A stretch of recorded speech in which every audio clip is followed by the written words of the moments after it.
Hello everybody, welcome back to a brand new episode of our F1 22 My Team Career Mode here on the channel. I hope you're all having a great day. Today we head to the Miami Grand Prix here in the United States of America. One of two home Grand Prix for Team Churacos here on the season calendar now, as we are coming off of a very strong effort in the last episode in Imola after a wild series of events, getting points in the sprint race after qualifying on pole in a wild qualifying session, and we ended up P11 in the actual Grand Prix. And now we come up to the very circuit where we scored our very first F1 points at last season in this My Team Career Mode here, where we had a wild Miami GP last time out. And you saw there at the very beginning of the episode, some upgrades have been successful, so we are now ahead of Williams, and hopefully we can continue to climb that ladder. Like I said, coming into Season 2 here, we've got the foundation set to really build upon this team and continue to take it to that next step and get it to be a legitimate midfield contender by the end of the season. And the way it's going, I do definitely continue to have confidence and see the possibilities of this Team Trackhouse by the end of Season 2, and hopefully Season 3 we become even more of a competitor now, as we were making some laps here in practice. And one of my favorite new circuits here in the recent years on the Formula 1 calendar, aside from, Azerbaijan all the way back in 2016, but this one's a lot of fun to drive. I really do enjoy this United States Miami Grand Prix circuit. So coming through though, setting some good times here. I was pretty comfortable with the car with these new upgrades and whatnot, and we ran the qualifying program here, and actually it was a very up and down qualifying program here. There was moments where the time was tracking upwards here towards the positive, but unfortunately I couldn't end up in the positive. But what I was noticing very quick with the setup I had in this car is that where downforce matters, we are really good, actually, like one of the better cars on the grid, it felt like. But when it comes down to the straight line speed, we are not good at all. So it's going to be interesting to see how that kind of, balances itself out here, and we're going to find out right here in Q1 now for this Miami Grand Prix weekend now, and hopefully we can put ourselves up there towards Q2. And we've had our ups and downs in qualifying this season, obviously, with a pole in the last episode. We never expected pole. I never expected pole till like Season 4 or 5 or something like that, but here we are pulling it off. So I was very happy with that shot qualifying effort with the weather here, but here we are making our first lap in Q1. My first lap in Q1 was a pretty rough one. I don't know what it is, I always make mistakes on the first and opening lap here in Q1, and it was no different this time around. So into the braking zone here for the final heavy braking zone on the circuit, and I overshoot that as well. So it wasn't a very good first and opening lap for myself. Definitely multiple tenths in the bag that I can get better here on this lap. So by the time we came to the start lap 2, we were P16, so I was actually pretty happy about that because like I said, I was confident I had quite a bit more time in this car, and I would gain that time, especially here in Sector 1 through this S section here. You're going to see as we come through the sweeping left-hander and towards one of the trickier braking zones on the calendar for myself at least, but we found about 0.3 of a second just about here. Now at the end of the very long straightaway, a little bit cautious in there. I could have been a little bit more aggressive, but we still gained a good chunk of time, so we're now nearly half a second better here as we come up on the uphill chicane, which is one of the most unique chicanes. This track has some of the most unique corners on the calendar here, but we end up screwing that up, unfortunately, and not getting a great exit there past the highway. And then we go down into the final heavy braking zone, and I get into there a lot better, but I exit a lot worse than the first lap. So overall, the last half the lap didn't really improve, and we stay about 4.5 of a second better, but we crossed the line briefly. P11, we know it's going to get a lot worse than it would. Lewis Hamilton, George Russell, the top of the board currently in Q1, but we would end up P18 and only by about close to a 1/10.5 better than our teammate of Tail Porcher. So showing you how close it is between myself and Magnussen, as well all the way through Oscar Piastri, who's at the bottom of the grid. But speaking of the grid, let's head to it here in Miami. We're here in the coastal shores of Florida for the Miami Grand Prix, which has become the 11th Formula 1 track held in the United States. The grandstands are packed for what we hope is going to be another fantastic race. Sitting at the southeastern coast of Florida, the Miami International Autodrome has 19 corners and 3.36 miles of racing. It's a circuit designed to encourage close racing while meeting the highest safety standards. Either way, I'm sure it's one that will please the fans.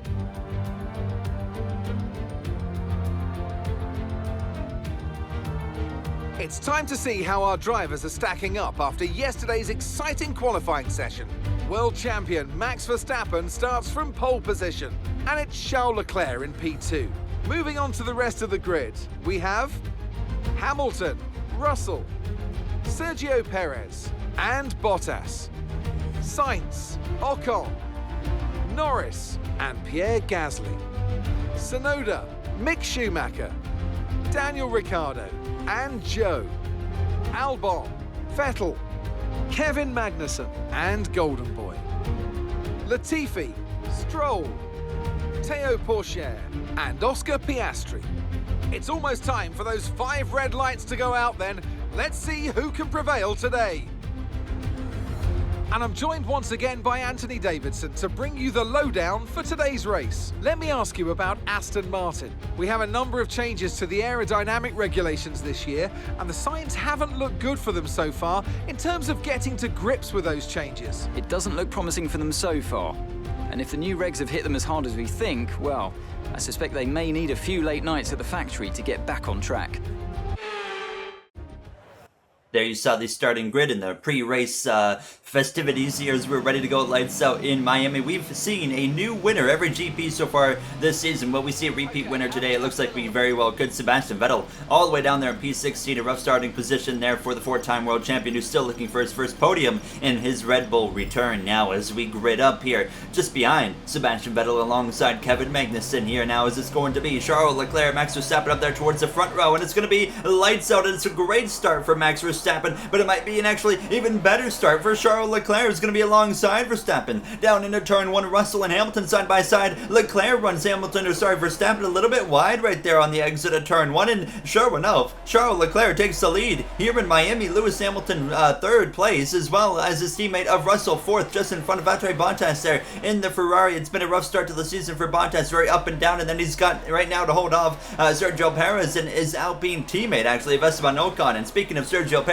so strong in the last episode in Imola in the sprint race and the Grand Prix, up there on the podium, actually crashing on the cooldown lap into the back of Lewis Hamilton there after a wild race there. But Perez has really stepped it up here, and Alpine is here to fight, and they are right now both cars well up inside the top 10 here now as you see some moves being made here in the background. Up the inside, that's Pierre Gasly up the inside, and actually he runs into the back of Ocon and gets some wing damage there. That's not the first time this season that we've seen Pierre Gasly get some wing damage, and that's going to result in him having to come into the pit lane here at the conclusion of this first and opening lap now, as he's got his teammate of Yuki Tsunoda there a few spots behind, with Lando Norris following through as well, and Mick Schumacher here as you see everybody else, and I myself was able to settle in pretty well. Unfortunately, our teammate right there, you see Théo Pourchaire, he actually fell down to the last position, so not a great opening start for Théo, as Charles Leclerc, they're opening up a gap to Max Verstappen. There in the background, there's a move up the inside of Bottas, and that's actually Sergio Perez making the pass on Bottas. Hold on, it's not over yet though. They continue wheel to wheel here down towards the front straightaway. Bottas on the hard compound tires, so he is going to be more vulnerable. An interesting strategy from Ferrari, very Ferrari-esque here, and he's actually going to get himself back out in front there of Perez for it now, but he's definitely going to have to hold on here at the conclusion of lap 1. Here goes Nicholas Latifi, absolutely sending one up my inside and locking up and missing the corner. What an idiot, dude. I mean, at least he tried. There you hear my radio as well to the team. I'm actually going to try and get that back more in this career mode here now as we had the battles continuing on here. This is actually lap 2, towards the end of lap 2. Lewis Hamilton up the inside now of Max Verstappen, another driver here in the Porsche Red Bull who's on that hard compound tires. So it's nice to see an interesting strategy, but not much grip there in those hard compound tires. He lost a spot actually as well to George Russell, and then again Bottas is under pressure now from Ocon. Actually, Perez was able to get past Bottas, and now Ocon's going up the inside there to take the position. So down to 7th place goes Bottas. The battles continue. We come to the conclusion of lap 3, and there's George Russell around the outside of Hamilton. A little bit of wheel-to-wheel contact potentially again between the two Mercedes teammates here, and George Russell, Lewis Hamilton, both GP winners this season, with Hamilton being in the very last episode there in Imola and Russell being in Australia. Mercedes continues to get stronger and stronger, and they have two drivers very capable of winning, but Russell takes P2 as Verstappen fades down the order to 4th place, and Bottas as well fades down the order. The hard compound tires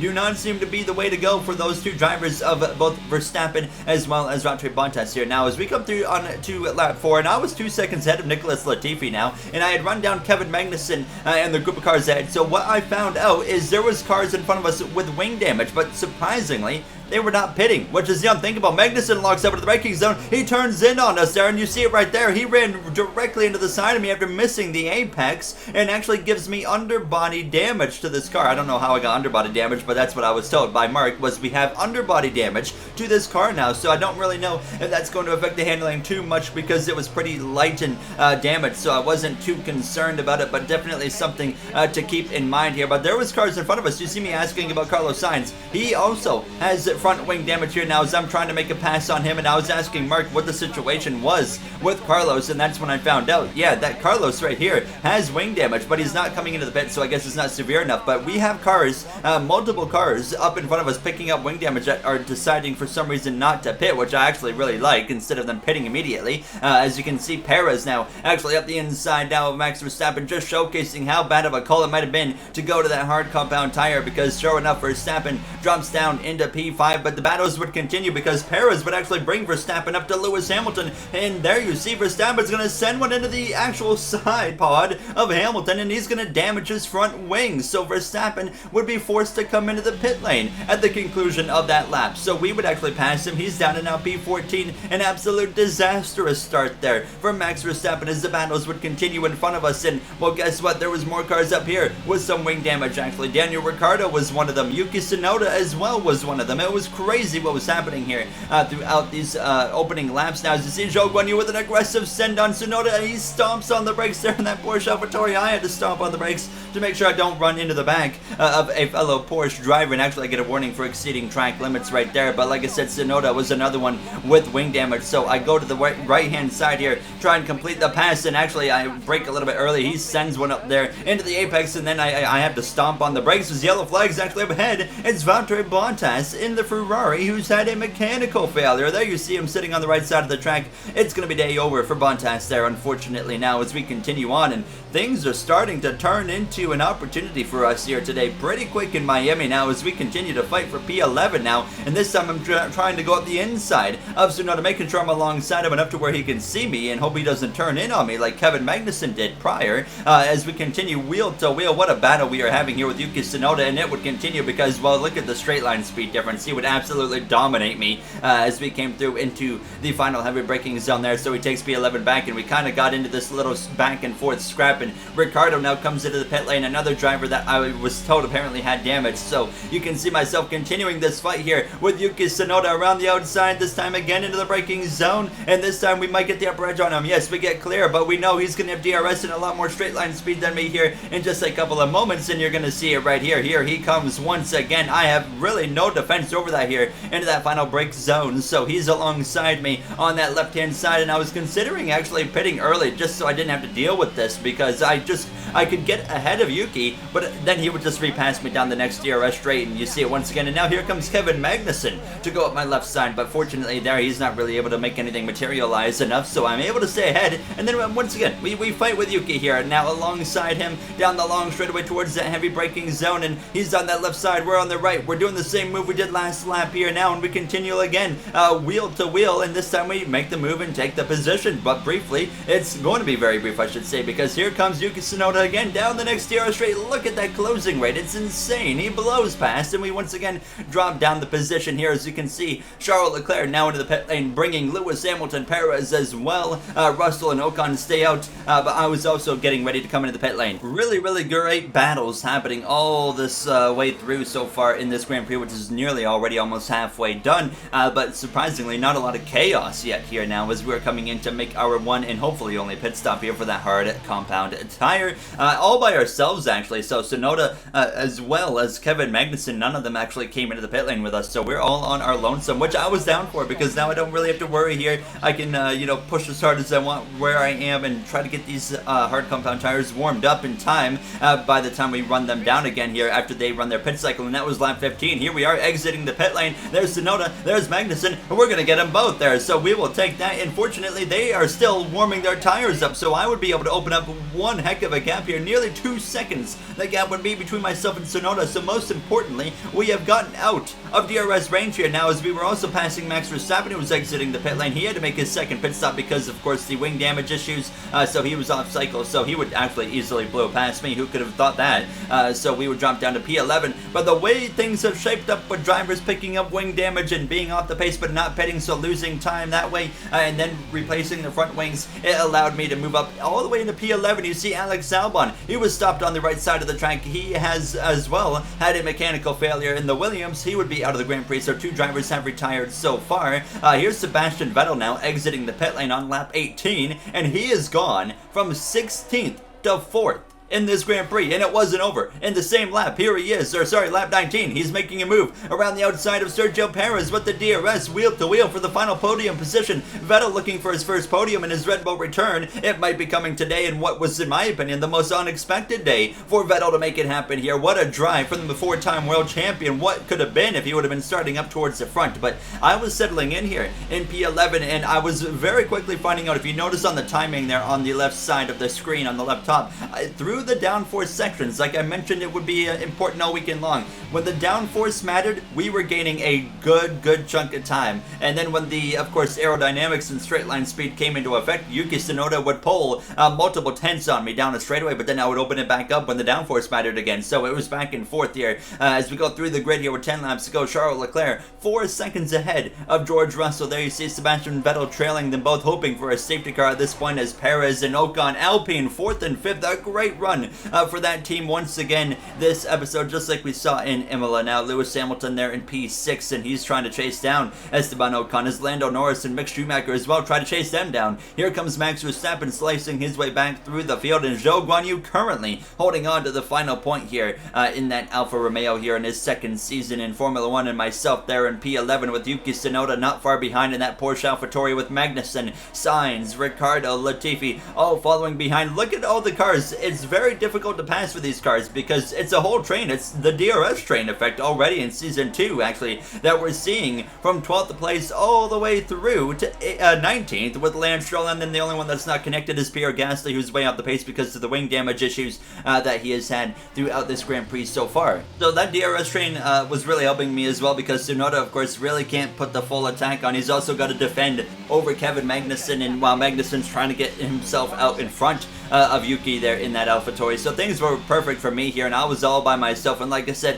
when the downforce mattered again, we would open up that gap. 2.2 seconds, nearly 2.4 seconds actually. But then by the time we would, get to the end of the straightaway, we would close a few tenths here as the battles were continuing to spice up here in these closing laps. Hamilton goes straight on into the corner at the end of the long straightaway. He gives up 2 positions. Norris and Verstappen in the McLaren and Porsche Red Bull slip through. So Hamilton down to 8th place in front of Mick Schumacher there and Zhou Guanyu. But then here comes now Max Verstappen with 2 laps to go here in Miami, trying to go up the inside there, and now Norris goes straight on there on that hard compound tire. He locks up, and Hamilton is going to move up into P8, but the battle wasn't over. Here we are going down this final long straightaway here towards the final lap at this point, and Hamilton's going to be alongside Norris again here. These 2 drivers both on the hard compound tires, side by side. A little bit of contact right there between the 2 drivers. Hamilton with a tremendous exit though, and that's going to put him out in front of Norris, back up into 7th place, so he makes up for one of the spots he lost here now as we were coming through to start the final lap of the Grand Prix, and we picked up our first points in Formula 1 last season for Trackhouse and myself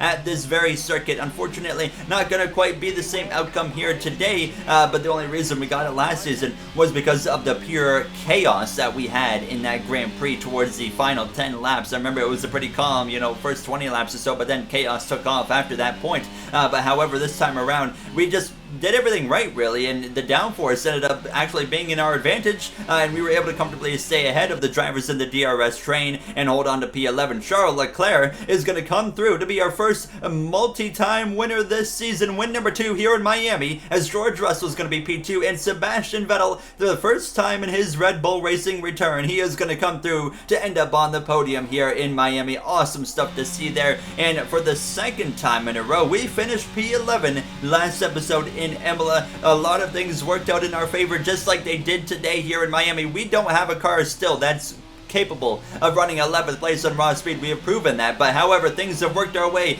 Both GPs here in these last couple episodes, and once again, P11 here on the grid in Miami. Very, very pleased with that effort there. What an awesome job by the team. No mistakes in the pit lane as well. Everything really worked out. We kept the nose clean, no wing damage like we saw many pick up. Sebastian Vettel, driver of the day. Let's see him on the podium. Here we are then, a phenomenal Miami Grand Prix, and what a great show of skill from our race winners today.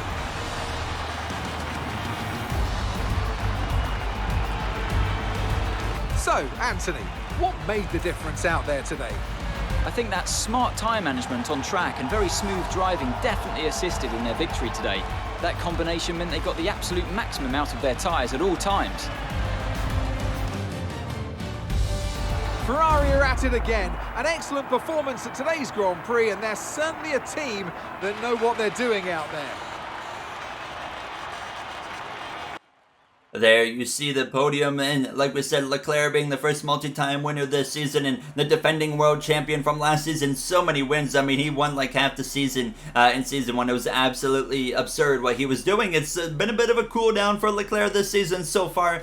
George Russell right now is the championship threat to Leclerc. It's not Max Verstappen, it's George Russell. But never count out Verstappen, even Lewis Hamilton, who's had a rough start to the season. He's had his ups and downs. He's won one GP in Imola, but other than that, it's not been a good season for Hamilton, as well as Vettel with a rough season so far. Perez, I think, is the underdog right now, doing really good stuff there with Alpine, and as well you saw Ocon there in P5, so 4th and 5th for the Alpine drivers. A really, really good day for that team here. As you see the standings, and Leclerc has 18-point lead over Russell, 23 currently over Verstappen, and Vettel actually, when we talk about it being a rough season for him, he's up to now 4th in the standings, so maybe it's not as bad as we originally thought here in this F122 My Team career mode for Sebastian Vettel, but certainly an upgrade for Vettel from Aston Martin, who is the only team without a single point here. But I decided we're going to rush a upgrade here for the fuel tank positioning, a major upgrade that could make another really solid leap for this team here and get us actually ahead of Aston Martin for the next Grand Prix. But that's going to wrap things up. In the next one, we actually head to Spain, which last season was actually